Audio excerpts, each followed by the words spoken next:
Welcome to everybody. Thanks for coming. I think people will still be coming in as I'm talking. My name is Marilee Warholic, and I am the chair of Women Staying Together. I'm also director of business development for Benet Enterprises in Portland. And this is our last event of the season. Thank you to the board, and thank you to all of you who have attended to all of our sessions over this past season. It's been crazy, but we've managed to make our way through it.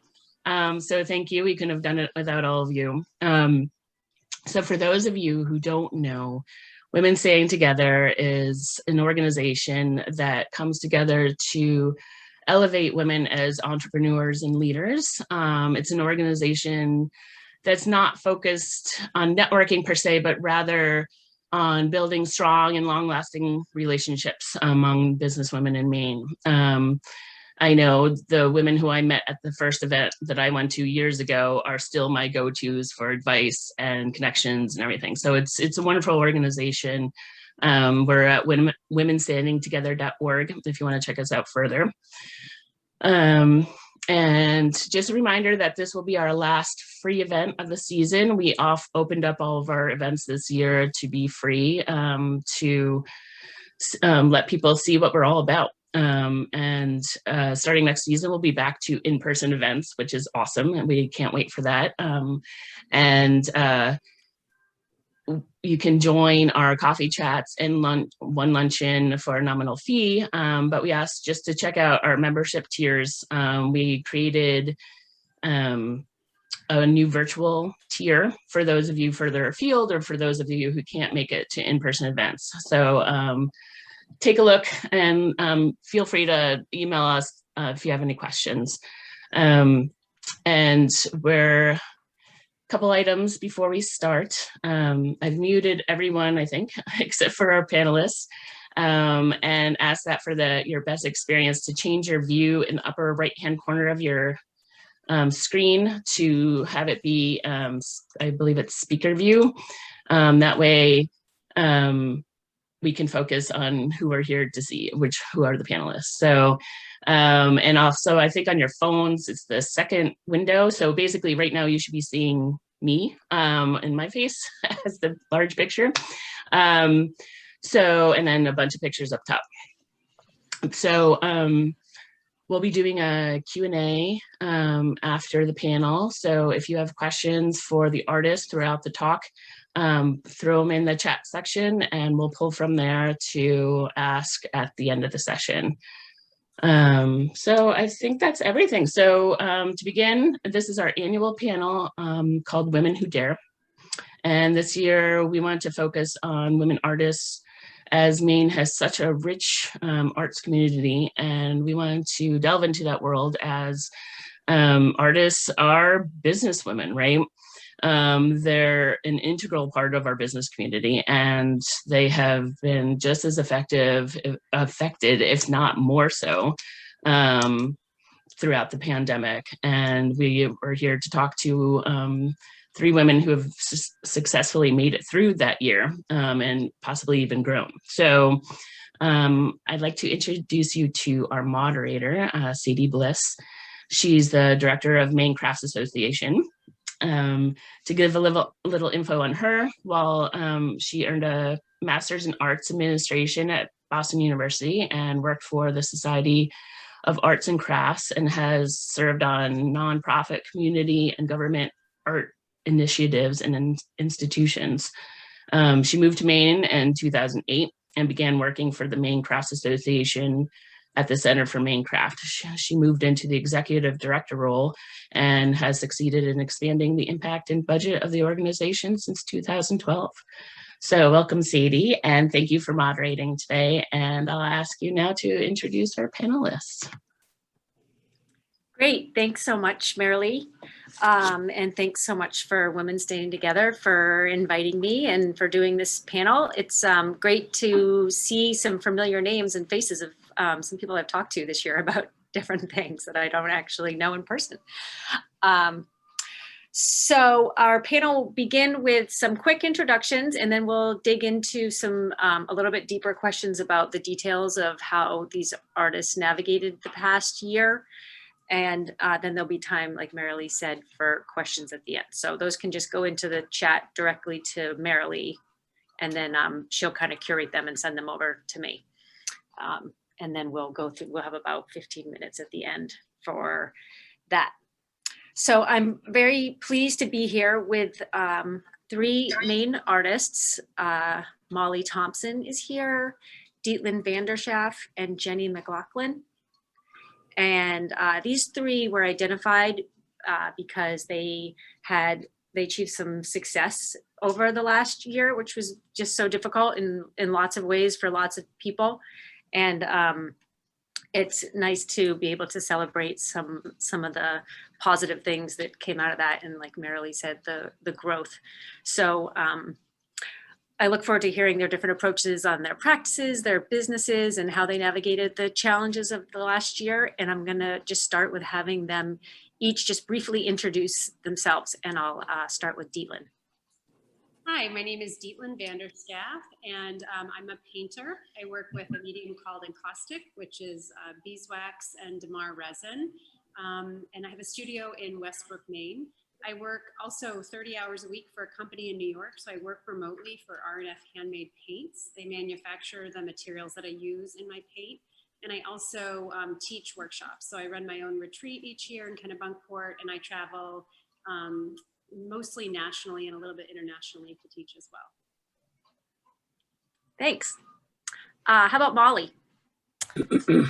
Hello, my name is Molly Thompson, and I am a block printer who started a little business about 8 years ago called Pretty Flowers, because I print on functional flour sack cotton products, such as flour sack towels and napkins and table runners and aprons. I also do a little bit of printing on paper, and I sell both both wholesale to stores all over the country, as well as selling direct to consumer through my website.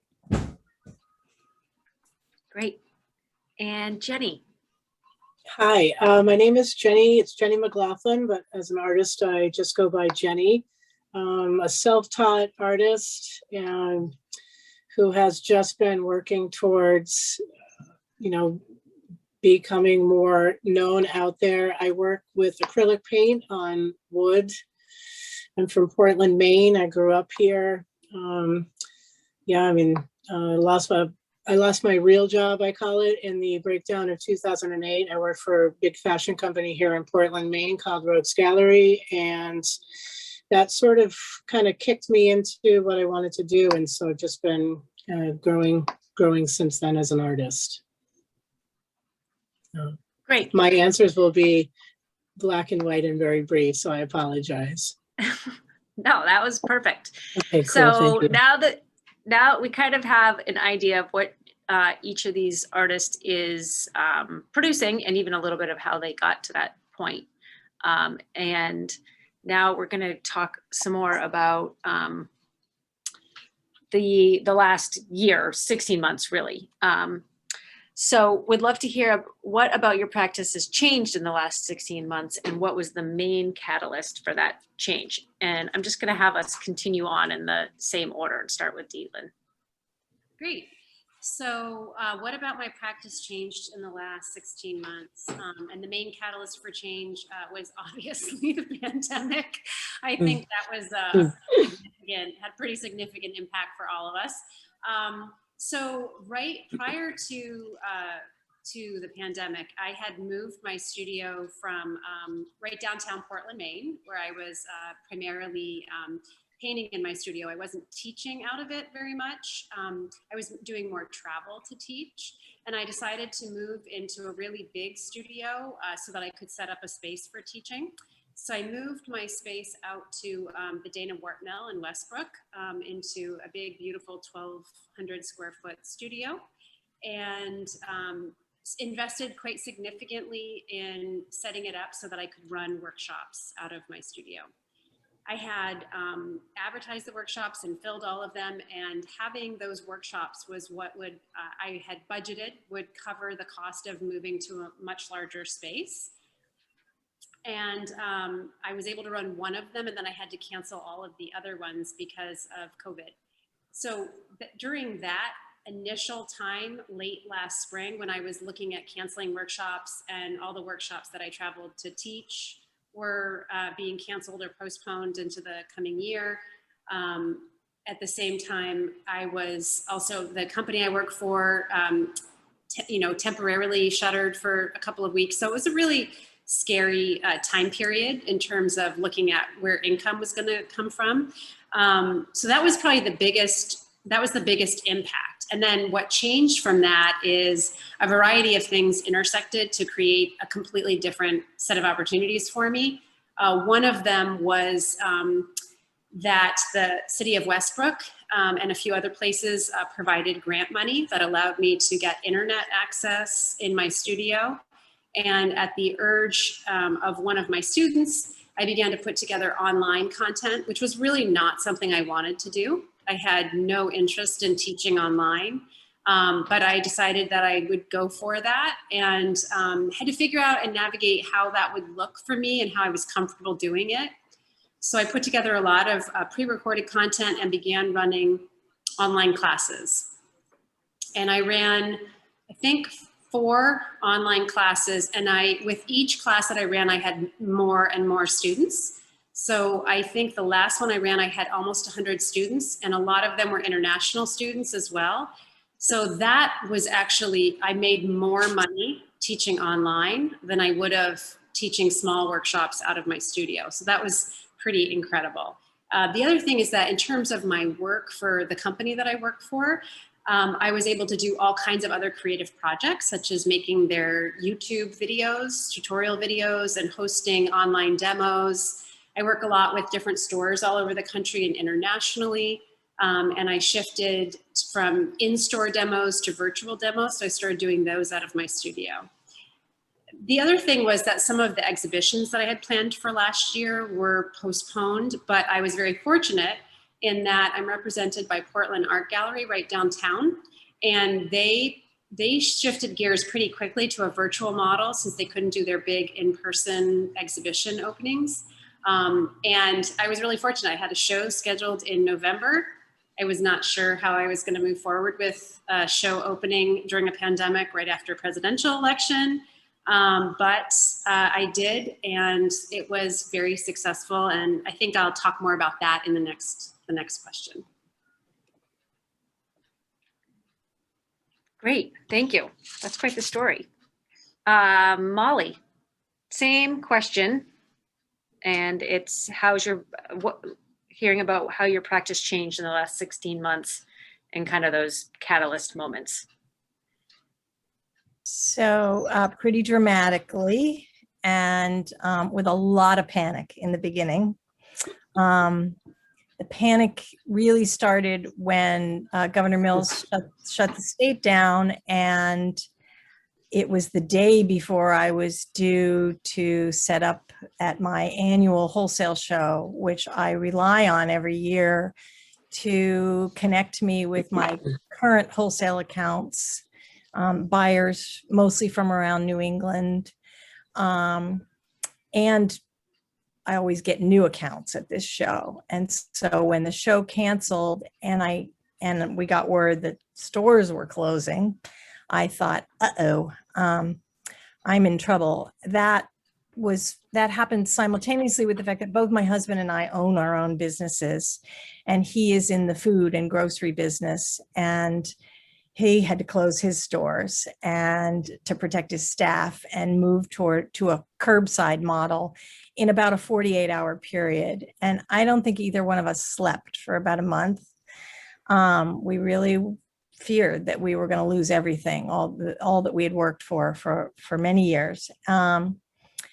However, I recognized pretty quickly that the way I was going to get through this was to beef up my direct to consumer sales as opposed to my wholesale sales. So I have always had a few direct to consumer sales, meaning selling directly to somebody like you who wants to buy something from me. I have an Etsy shop that I would get maybe in a good month, 5 orders a month from. I had a website, but it did not have an e-commerce platform. So I hired a web developer to convert my site, to build me a new site and convert it to an e-commerce platform so that people could directly go onto my website and purchase products. I got a grant that this web developer, who I believe is a board member, her name is Anka Guji. And so a lot of you probably know Anka. And she did an amazing thing for me. She built this website, put an e-commerce platform on it, and magic started to happen. And I, unlike Etsy, started getting many more orders, lots of very big orders. It saved me. I also simultaneously began really pushing my wholesale products toward stores that I knew had e-commerce platforms, because I knew they were closed, but were going to continue to get sales on their websites. And then the third piece was that I bit the bullet and started making masks. I have a friend who's a seamstress, and she has a big business, wholesale business, creating handmade bags. And she had started making masks. And we worked out an arrangement where if I printed the fabric, she would sew them for me. And I can't even tell you how many masks I made and sold for $24 a piece. People, wanted to wear something that they felt like looked different and good. And so that was a really big piece of my business this year. And like other people on this panel, I do have a little bit of survivor guilt, because I did really, really well this year. It was my best year ever because of these moves I made. Hard work, but it worked. Thanks, Molly. Wouldn't it be nice if we could go back and like take out the panic? Like, all right, Jenny, let's hear from you. Hi, my story is a little similar to Molly's.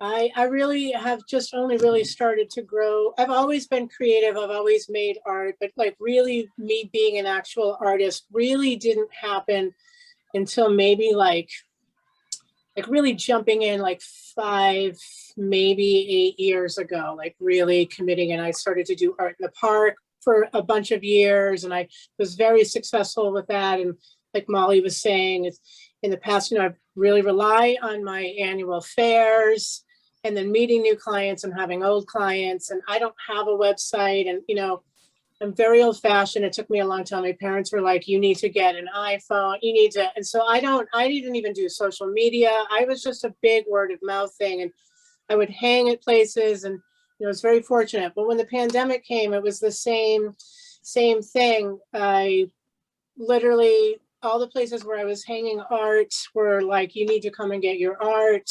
I was about to hang another show. I was, prepping for art in the park. Like there's just, and I panicked. And so this was right before the pandemic, was the first year I really committed to. I would do odd jobs. I did all my own landscaping and would do house painting and, my income on the side to try to become an artist. And so even all of those went away. Like all of a sudden I lost all my landscaping jobs.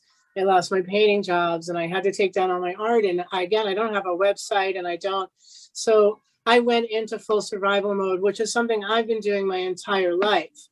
So I used to sell art to survive, because I realized people were like, my God, you made this, and would and buy it. And I was given this blessing, and it's in COVID that I was really forced to jump deeper into my blessing. I'm probably going to cry a lot today because I see my art as a gift. Sorry. I basically wanted to say, like, I kind of did what Molly did. I don't know how to outsource to people where I can get e-commerce or get help or get grants. I don't have the knowledge. I mean, I make all my business cards by hand. I paint. I live in a room with a twin bed, and my scroll saw is in one corner, and I pump out all this product. And when the pandemic hit, I feel like people still had a need to buy. We live in a consumer society. So like what happened for me was all of a sudden people just wanted to buy things. It's like they needed to still sort of fill a void. And like I did my best this year, I think because people didn't quite know what to do with themselves and they couldn't really get out and do the normal things that they're used to doing. And so I have this is the first year I haven't had to do odd jobs. I haven't had to like hang up art anywhere. I had people seek me out, and just through recognition on Instagram and people talking about me, I've really grown. I'm doing a huge order for a company on the West Coast. I make Christmas ornaments, and I'm doing ornaments for a company called Filson. And sometimes I think I'm crazy for taking this on in my single bedroom. But like, I just want to keep growing. I think the pandemic is what I was trying to say to Dietland before we started this, was that the pandemic has really forced and pushed a lot of people to do things in a way. It's like, I probably wouldn't be doing what I'm doing if I didn't get the kick in the ass and have the dependency on, like, I've got art up at 158 and I sell art. Like, I sold art at my art was up at 158 as a regular resident. And I mean, I sold art all the time, but it's like really, really forced me to look at other things. So I don't have I'm not saying it in a negative way, but I don't have the education and the things that you folks have. I'm okay with that, but it's really forced me to really look at how I was going to do things different. And for me now, it's every day I realize I've got to get on Instagram, and I have to learn I had to read what the word hashtag meant. I had to I'm at the bottom of the totem. I was like, I don't even know what a hashtag means. And so the more I've done that, it's like crazy. And every day I'll be drawing something and someone will just want to buy something. And I'm just really grateful for the local support. And I think, again, the pandemic forced people to look at people locally and like, how can I help you? And I mean, I wish I had a majorly great story. I don't.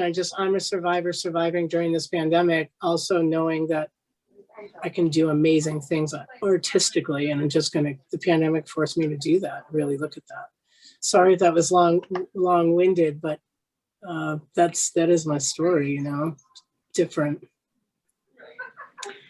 I think that one of the great things about all of these stories is that you each pivoted and adjusted and found new ways to connect to people with your work, and people were ready for it and willing and wanted to, like, I think a lot of people believe in, and to a certain extent want to buy local and want to support artists. And I think people kind of doubled down on that during this time. They were yes. Like, they already had that in them, and they really like put it into action. And they were, the public in a way was ready to help. Yeah, and, it was the outpouring. Sorry. Yeah, the outpouring was crazy. People were like, what do you need? I want this. It was just really, really wonderful. Yeah. We saw that at the Maine Crafts Association too. We didn't have our best year yet by any stretch of the imagination, but people were, people were really looking for ways to connect with artists directly. So we sort of like skipped over our own sort of retail outlets and helped people connect with artists directly. So the next question you can answer certainly personally, but also maybe can think about just artists and makers in general. So in hindsight, what do you think what jumps out at you as like the major advantages or disadvantages of being an artist or craft person or maker during the last year? Because it wasn't all, it didn't work out the same for everybody. And also there were, one thing I can think of is it was harder for artists initially to like get unemployment type thing. So what jumps out to you as the things that might be different than other types of businesses? Dietland? Yeah, I think that's a really good point, Sadie, about the unemployment. And I think for some of us that are makers and artists that like I've always had, I've either had a full-time job and been teaching on top of it, or right now I work 30 hours a week and teach and paint. So I have different revenue streams. And I think a lot of creative people do, but I will say that did complicate things from an unemployment standpoint, because I was like, how do I like parse out what part of this would be something that I could get from unemployment. And then before I could even get that far, I didn't need to get unemployment because I was doing well with my own business. I don't want to speak for artists writ large, because I think there's a lot of artists that I know that really struggled this past year, and not just financially, but emotionally. Yeah. And I will say, like, for myself, that was not the case. I actually, because have overbooked myself for years, I really enjoyed having my schedule suddenly clear. I had a lot more time to paint and be in my studio, and I was able to have access to my studio. So that was a great advantage. So I got to spend a lot more time alone. I would say that I think probably one thing that benefits creative people is being flexible and adaptive to, for example, new kinds of technology. So, I learned how to use iMovie to make my own videos, and, I've never even spent time on YouTube. And then all of a sudden I was putting videos on YouTube for the company I work for, putting together online content and thinking about how to market that. I think there's a disadvantage. I think one thing, I also do mentoring for artists. So I work with a lot of different artists as a professional mentor. And I think what I heard from a lot of them was that it was a hard year because a lot of us market ourselves online. I think it was hard at times to figure out how to promote yourself online at a time when it felt like so many aspects of our lives and our world is hurting. And so there was this sort of internal struggle with being out there, being like, here's my art. I experienced that prior to my show opening at Portland Art Gallery in November, where I thought, how can I even promote this right now? This is such a divided time. This is such a tough time. And I remember talking to an artist friend of mine, and she said, I think you just put it really simply, where you just say, this is the work that I made over the past year. This is what helped me navigate the last year, and I want to share it. But I also I'm pretty savvy about like, how do I reach the largest audience? And so I bought a gimbal, which is like a handheld device that you can attach to your phone. So it looks like a drone, and I made my own video of my exhibition at the gallery and put it to music. And I'm always thinking about sort of how can I reach a wider and a wider audience. So yeah, I think that's what I would say. I think looking at when you hit a wall, how can you be creative about where you go from there? And yeah, that's what I would say. Thanks. Molly, I'm going to ask you to unmute. I muted you during that because something was picking up. It was switching over to you as the speaker. Sorry. Great. Okay, go ahead. Sorry, will you ask the question again, Sadie? What, in hindsight, what were the advantages and or disadvantages of being an artist, craft person, or maker over the last 16 months? So I guess one of the biggest advantages was that I have a studio in my home. My studio is in my attic. I have 2 part-time employees. I unfortunately did lay them off in the panic, but was able to hire them back and work things so that they could be in the studio while I was downstairs on the computer doing bookkeeping. So we didn't have to share space. So my work setup was conducive to the fact that we were all indoors for a year. I also have an incredible support system of people that I have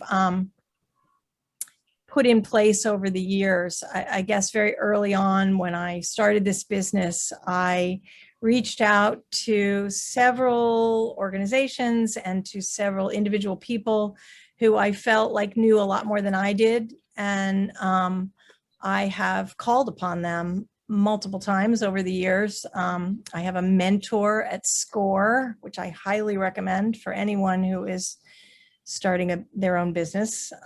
Get yourself a SCORE mentor, who I met with weekly during the pandemic, and he helped me get a PPP loan, which I wouldn't even have necessarily thought I was eligible for.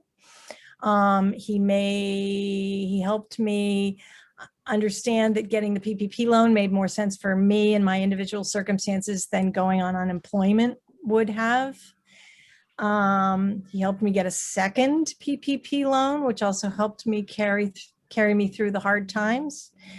I also belong to both the Maine Craft Association and to a much smaller group called the Rosemont Artists Guild,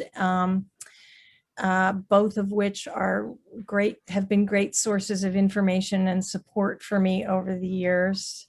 I have a very close friend who owns her own marketing firm called Matchstick Communications, which specializes in helping artists brand themselves and build websites and get themselves out there. And she was kind of my feedback person throughout all of this. And I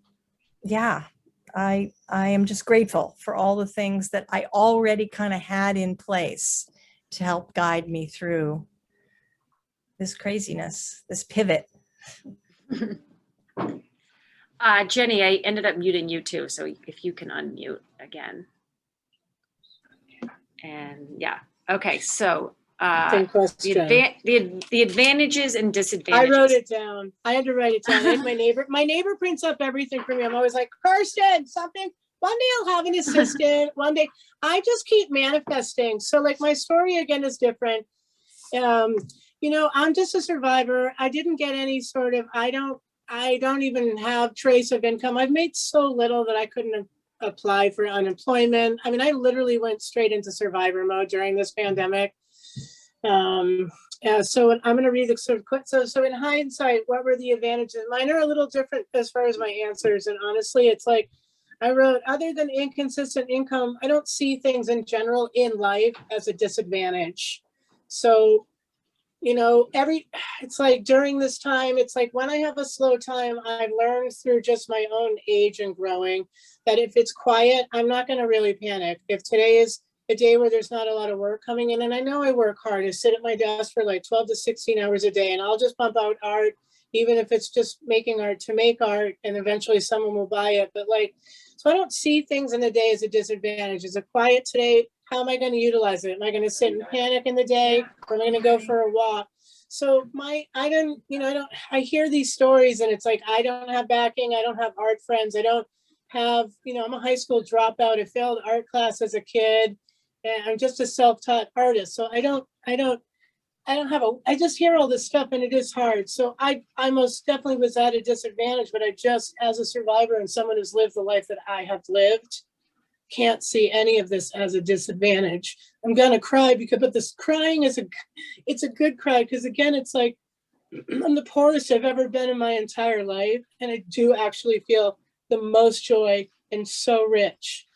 I can have $28 in my bank account, and I literally will go over and buy a $24 bottle of wine, because I do really genuinely believe in like, you have today, you only live today. So my disadvantages, I don't really see any. I just every day wake up, I make art, I pull ahead. I just feel like blessings come. Maybe that's, maybe through this, there'll be an advantage that I'll meet somebody who will know how to help me.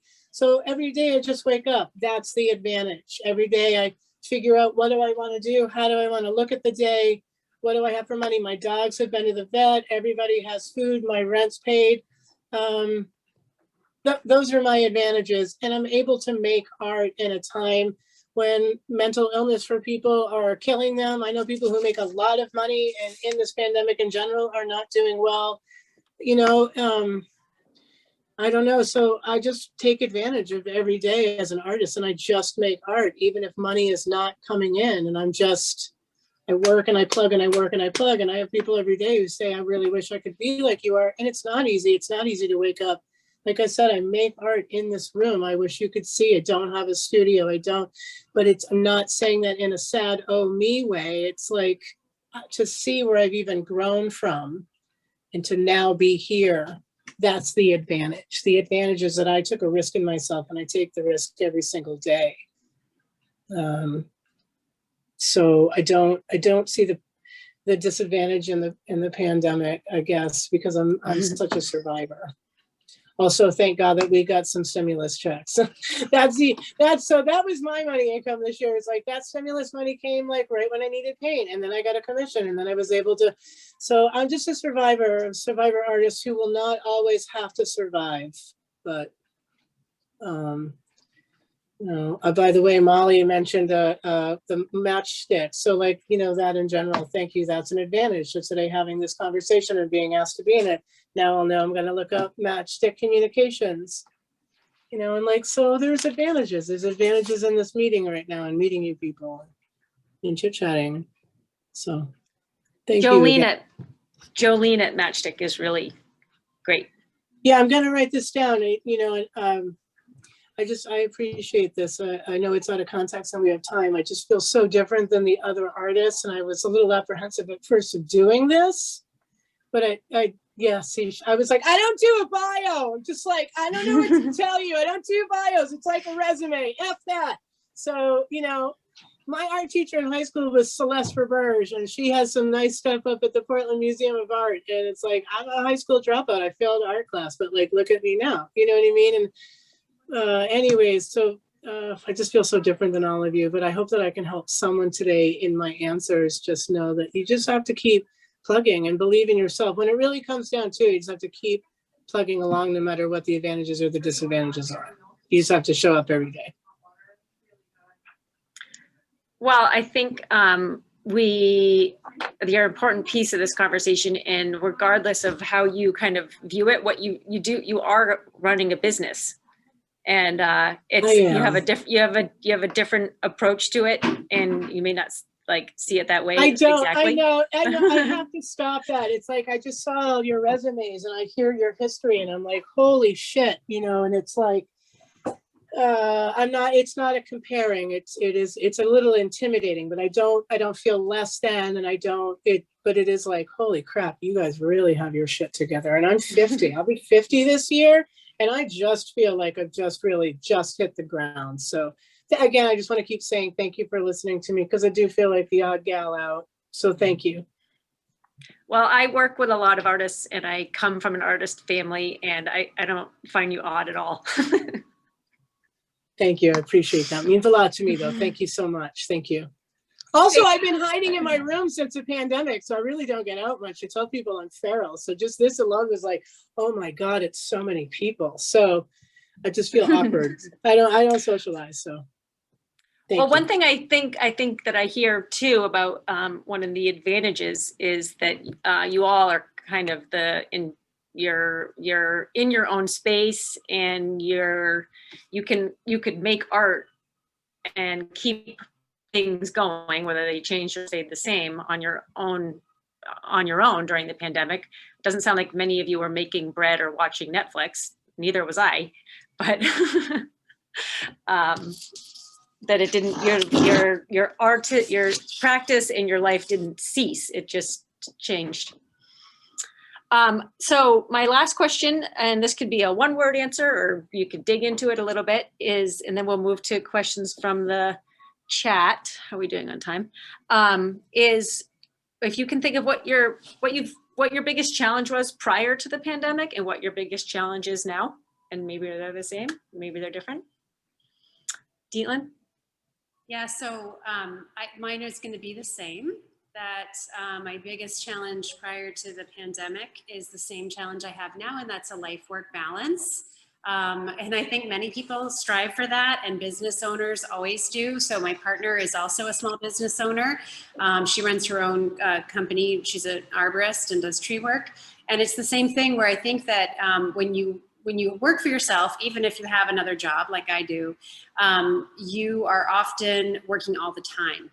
And if you have multiple revenue streams, you're keeping a lot of different balls in the air. And so I think that prior to the pandemic, I was, for years leading up to that, I was always working really hard and had to be working really hard to get where I was. And then I sort of realized last year was a very good year for me financially in terms of sales. And I think that I'm also recalibrating for the future. What does success look like? What does a life work balance look like? What else do I want to be doing with my time besides working all the time? I love what I do for work. I feel very fortunate to do it. But I also would like to be in my garden more, and I'd like to get more exercise. And so, you know, I think it's that same idea of like, what is enough, and what are your goals, and how do you get that life work balance? Let me know if you find out. Okay. Molly, before and after challenges. So, well, ditto everything Dietland just said. I mean, that is, I think, a women's issue. We're all constantly trying to balance it all, juggle it all, and do it well, and take care of ourselves while taking care of all the people we need to take care of. But I also struggle with some of the things that Jenny talked about. You know, there's the confidence thing. I came to this, Jenny, very late in my life too. I am now 63, and I didn't start this business until well into my 50s. And I had a whole career, first in early childhood education and school administration. I was a teacher and a school administrator. And then I went into marketing and worked for a couple of different people, but mostly my husband's business. And then I took the dare, I took the leap. I decided that I said to my husband, give me a year. And if I can match my income, let me quit my job. And if I can match my income in a year, I'll keep going. And if not, I'll shut it down. And fortunately, because of all the support I have in my life, you know, I'm very privileged to be able to do this, and it worked. And so my challenges before and after are the same: the balance and the confidence, and feeling like that, you know, brushing aside that feeling that I'm faking it. And that it took me a really long time to be, when people ask me what I did for a living, to be able to say I'm an artist. And now I say it with a lot of confidence. And there is something sort of unfortunate about that, because so much of what we do, I think, as human beings, is tied to what people are willing to pay us for it. And that's a big part of self-worth, which is a whole nother conversation. But yeah, my biggest challenge before and now are confidence, that I can, you know, during the slow periods, I panic again that, oh my God, everybody who's ever wanted to buy something from me has already bought it, and I'm done. And there's a dry spell, and then suddenly it picks up again. So challenges. Thank you. All right. Jenny, you're back. You're muted. Unmute. Okay, Molly, first of all, thanks. I appreciate that. And when you said that, I could feel your school teacher in you, and I appreciate that love that you gave me back. So, you know, I like this answer. This is actually my shortest answer, which is, honestly, I'm always my biggest challenge. I'm always asking myself if I'm really into energy. I started doing polarity energy with a polarity therapist many years before the pandemic, which I'm so grateful that I had that under my belt to really, so my biggest challenge is myself. And I'm always asking myself in my days, if I'm truly following my gift, am I really walking in my true purpose? And I know that I know that I am as an artist. My art is a blessing. It really can feel people connect to it. It's amazing when people have come in and they cry. And I don't know. I just, like I said, I think my biggest challenge is myself, to not get into my brain, to live truly in my heart and in my purpose, to wake up in the morning and maybe I don't have a commission or a sale today, but to just get up and to make art. I'm really actually quite good at, I get up every day, walk my dogs. We go walk out in Cape Elizabeth at the marsh. I scream, I yell, I play, I come back. And then I hit the desk, I've got music going, and I just make art. And I refuse to live in stress anymore as a survivor, and just have faith. I truly believe in faith. And there are times when I question it. I think Molly just said it. And then it's like, then that door just opens. And so really truly living in the faith of the path that you're on and in your purpose is, as an artist, is, you know, and managing yourself and being your own boss. I have to show up every day. So I'm my biggest challenge, and I really like that. And I'm grateful. I'm just grateful to be alive. When I wake up in the morning, I do say thank you. Again, if you knew my story, you would know why I wake up in the morning and I say thank you, because it's just a miracle that I've come this far, and that when I look back, that my art really was my saving grace. And I just really, someone didn't really hone in on it. And I'm grateful that now I'm in my 50s, that is my saving grace, and it's a blessing. So thank you. Thanks, Jenny. Thank you. We are going to shift into questions from the chat. And one here is, and you can either, all of you, if you have something to respond to, you can all respond, or just be to one of you. And it is that each of the artists mentioned that they did something during the pandemic they'd previously not wanted to do. Is there something they still don't want to do, they're thinking they might reconsider going forward? Anyone? So I still don't want to do the bookkeeping, the math, the business part. I just want to make art. And yet that is a very big part of what I have to do. And I did, another thing that I did that just occurred to me when you asked that this year is I hired a bookkeeper. I decided that I was in a position where it made much more sense to pay somebody else, even though it always hurts to pay somebody else because it's not money in my pocket.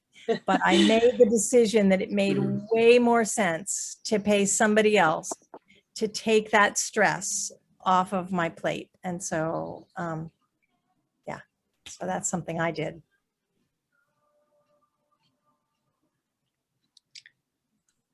Yeah, I'm trying to think about this. This is a really good question.